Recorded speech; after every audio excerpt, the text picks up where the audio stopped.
Okay, so somebody asked me, how do I change a lamp on this Keystone K109D, and you just take this little screw out the back side here, pull this lamp baffle out, the reflector in it, and pull that out, up and out of there, and just reach in, down on the lamp here, just push down on it.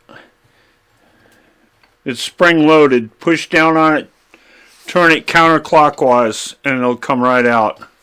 And then when you put it back in, there's two tabs. One's a little bit wider than the other one, and you just line those up down in the bottom there, and then push it back down in. You'll feel the spring resistance.